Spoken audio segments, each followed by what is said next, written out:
Thank you. Hi, everyone, and really wonderful to meet everyone.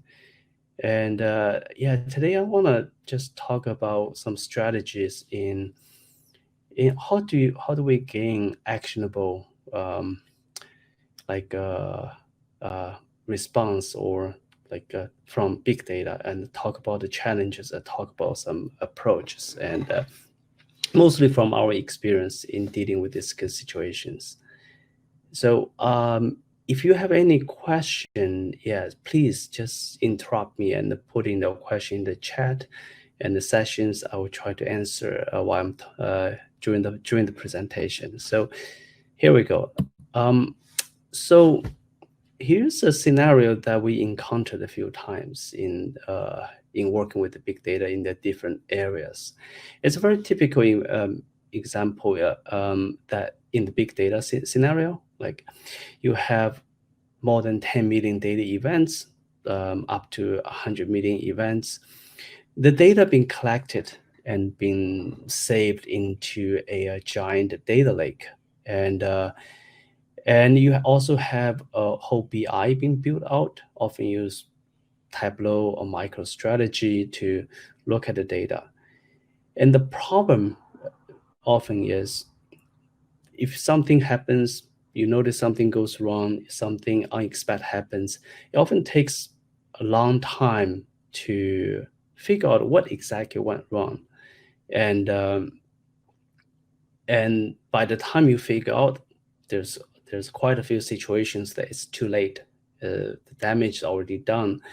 So there's really a need for finding a strategy to be able to real time raise the alert, be able to respond to understand the situation. Now, think about why it's difficult. So let's take example of if you have 100 million events a day, and you essentially have to deal with 100 gigabyte data a day. So in just over a year time, you have a 36 terabyte data. Um, so this is the real thing from the real application that um, in a simple case, they found out they need about several hours to figure out. They see something, the KPI from the dashboard raise alert, says something goes wrong. You have to take a look at it. Somewhere there's a hot spot, you have to take a look at it. It takes a few hours to really look at the data and figure out what's going on. And for complex cases, it really takes a week to figure out what went wrong. And now, this is really pointing to a problem with the traditional approach in the BI.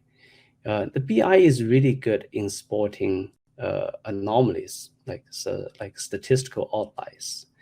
But those anomalies and outlier often are just the beginning of the investigation. And you need to look at much deeper to see what's going on. And now, BI is also really good in, let's say you have a live data stream, give you a summary of what's going on, the statistics of it. But it's difficult to bring you in what happened, say, a week ago, or what happened or a month ago, or even 3 months ago. And there's anything that's happened before that's influenced what's going on today. So this is really difficult. So BI is not very good in bringing in the context in general. So both in terms of historical context, but also in connected context. And it's also sometimes give you a answer, but not really give you a lot of insight into why leads to this answer, what can contribute to things that might not be right. So we need a solution with the graph to bring in the context and bringing related in the information in one place so we can see what's going on. So to help us to connecting the dots. Now, the challenge in this case is, let's go back to a couple of slides, look at the amount of data. Let's say you have each day data, you already have 100 million events. just imagine the size of the graph you need if you just simply put all the data in the graph. It's it's pretty much going to be um, unsustainable.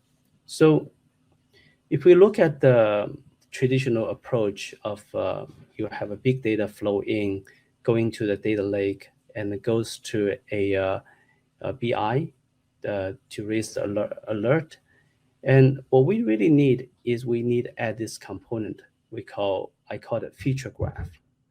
What the feature graph is it's continuously monitor the data stream and extracting interesting tidbit and store that into a graph. Now, once you have those stored in the graph in coupled with the raw data being saved in the data lake, now you can have a much more nuanced dashboard that not only show you the statistics, but also shows you the context. Now, what is the feature graph? Let's look into a few examples of like things that happens in the real world data. And the first example I want to show you is really just this is from a platform where you have many users coming from different IP, different machines. So let's say in day one, we notice there's users sharing IP. Now, the sharing IP itself may not be a problem, but however, if it's likely people sharing IP are all those accounts are created by the same person or by a group of people that related.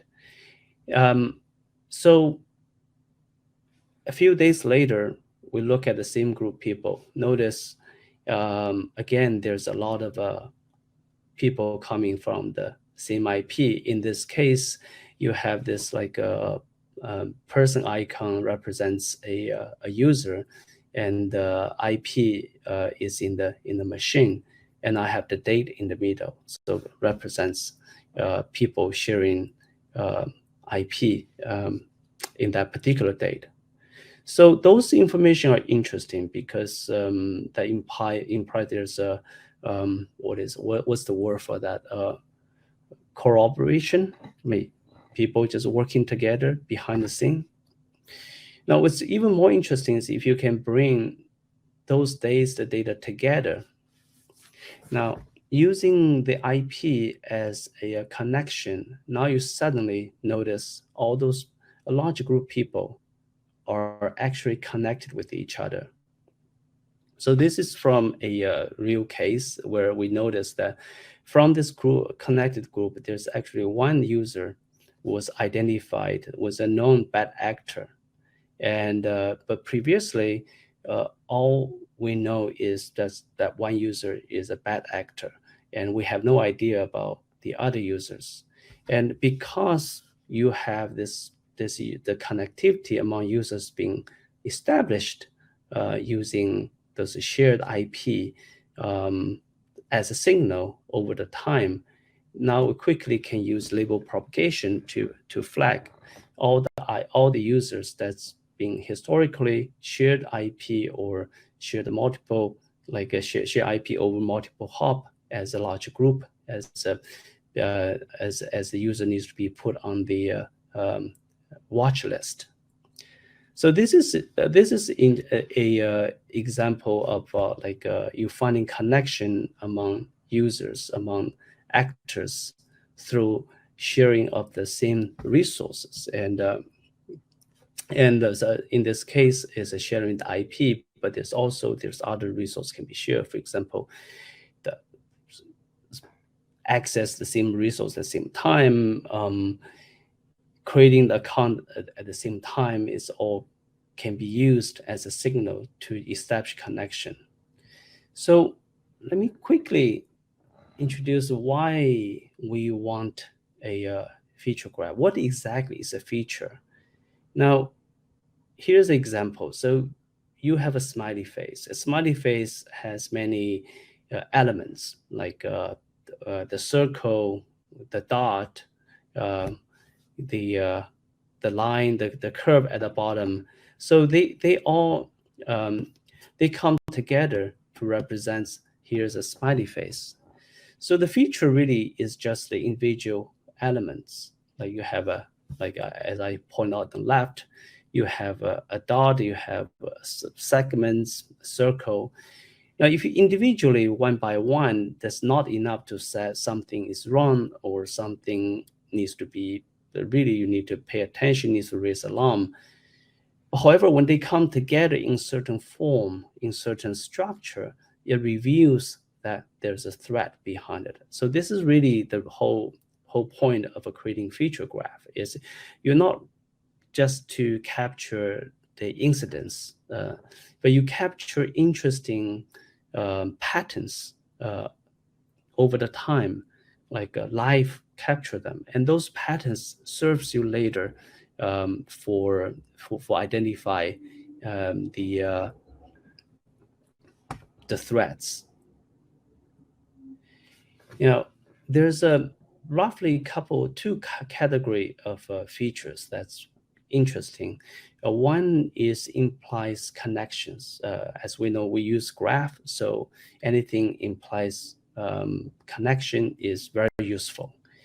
So I list a few example of the things you can use to imply connections, like share IP, share location, uh, like action performed in same time, same day, access same resource, or like in the social network, access the same channel.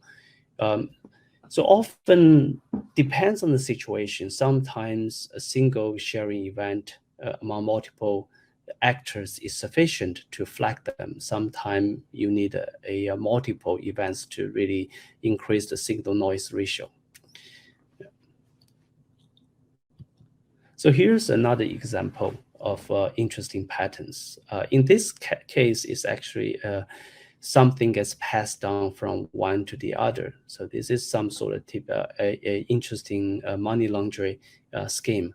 So from left to the right, you can see that one by one, the resource gets accumulated to from left to the right and eventually aggregate to a same account. Now, if you plot out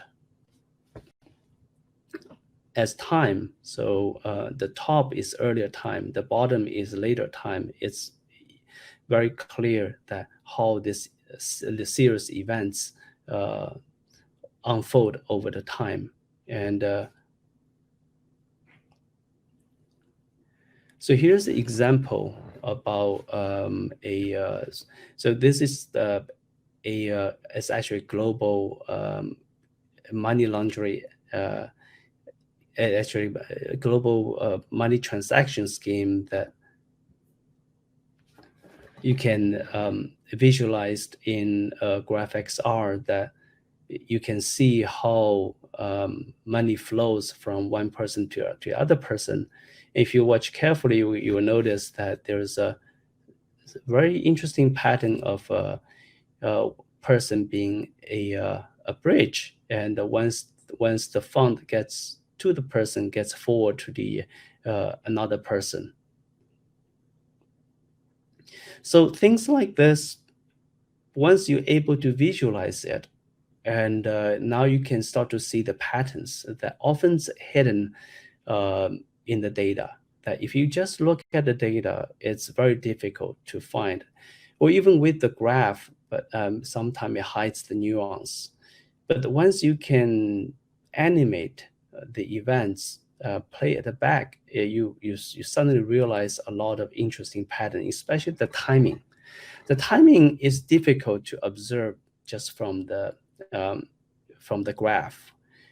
However, once you can animate it, you can notice a lot of lockstep things happens, a lot of sequential events happen. Those kind of pattern can be very useful for identifying where is the area you need to pay attention to, where you should raise warning. Now, here's a second type of the features that should be okay. There's a question here. Yes, the visualization app is GraphXR. I'll talk about later in the next few slides. I'm gonna put in the chat. So we developed this visualization platform. Yeah. Um, Now, here's some other interesting patterns you should pay attention to if you deal with large data. Now, the whole purpose of it is be able to do real time. If we do not have the constraint of a real time, then there's a lot of techniques can be used. But for real time, it brings a lot of challenge. So, so here a list unusual behavior. Like for example, it's constantly one person does A, the other person does B, follows, and it may happen among multiple actors. The other thing is like you notice certain events happens at a very regular timing, and humans we know when we do things our timing is not uh, um, fully like a metronome. We have certain randomness, but if something happens with the machine, it's going to be quite random. Multiple field attempts, of that's obvious one, and then there's unusual trend, unnatural trend. That's also very interesting.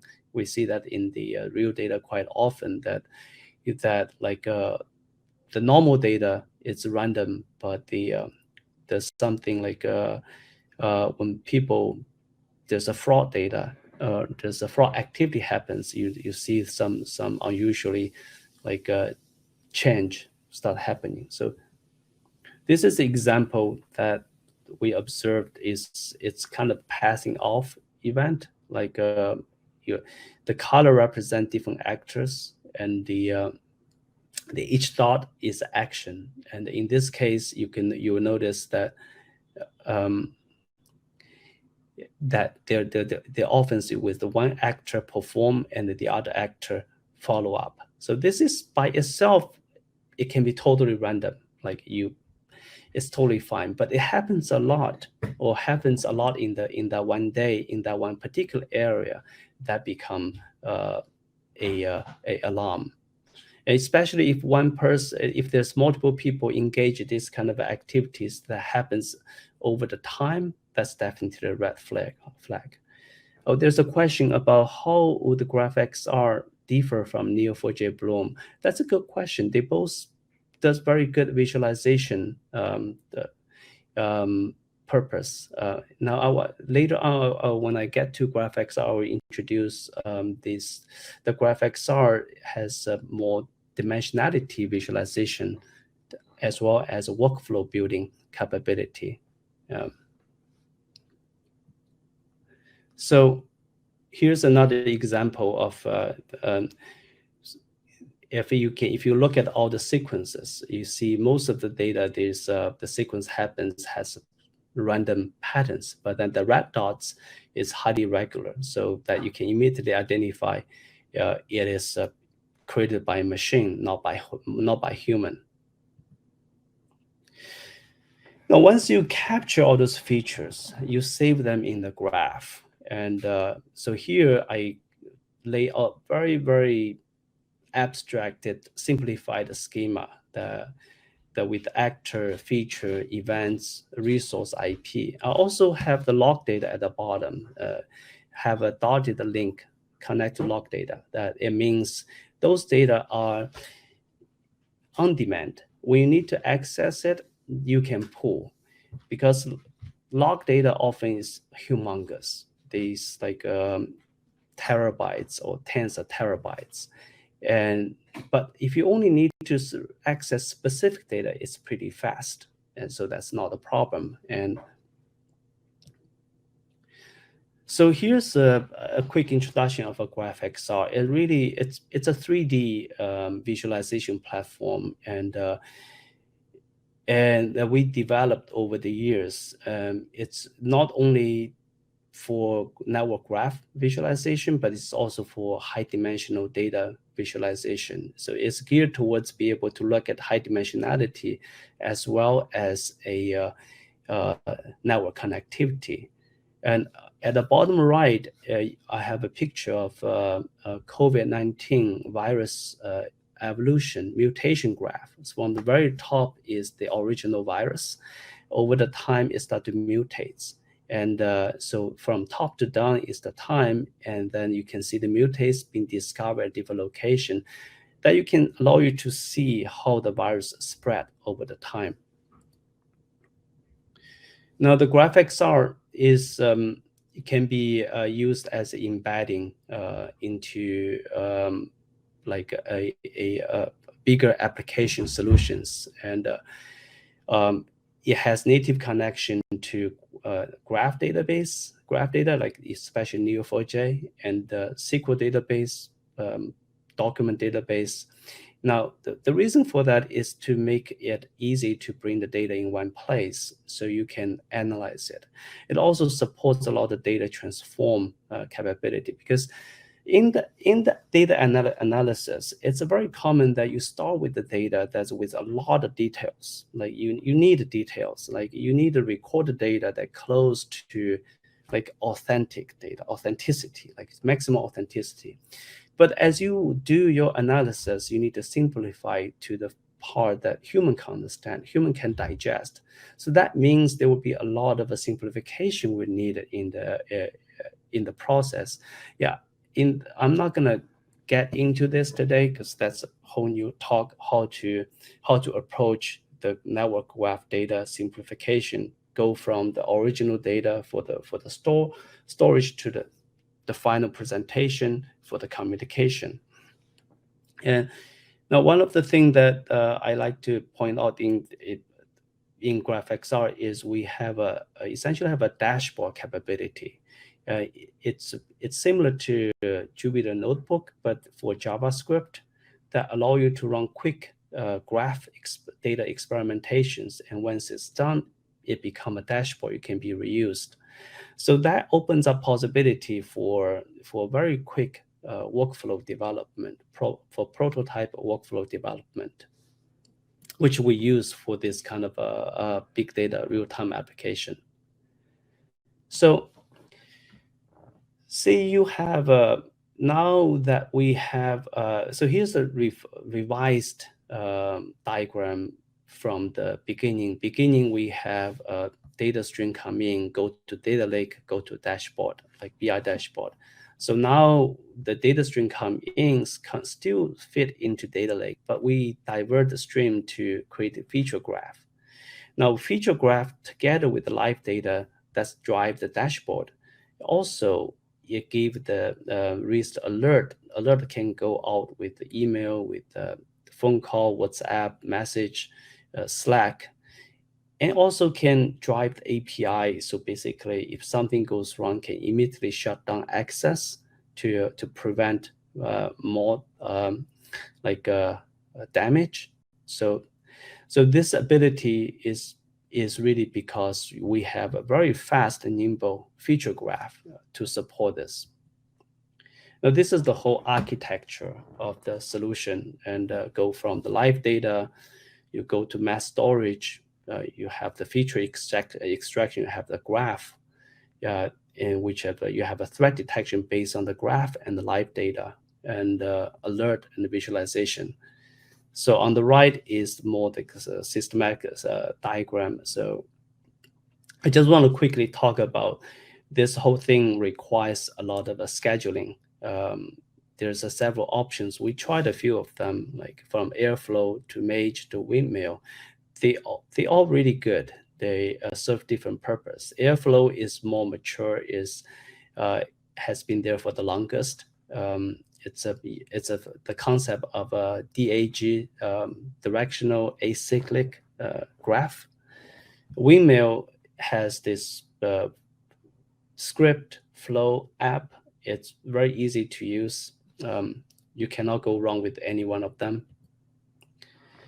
And now with this approach, well, we found out that really the response time has been reduced from hours to days to minutes, and how we respond to it from reactive Like something goes wrong, you see a red flag, you start to analyze to proactive. Now the features already been detected. So before a threat can play out, you already know something's about to happen. And the investigation is changed drastically because imagine all the data still in the uh, like a table format. Trying to run investigation is very labor intensive. Now because it's already is a graph, it's very easy to operate. So also discovering a new threat, that complexity has been dropped drastically. So I want to just very quickly go through when do we want to use graph, when do we want to use the table.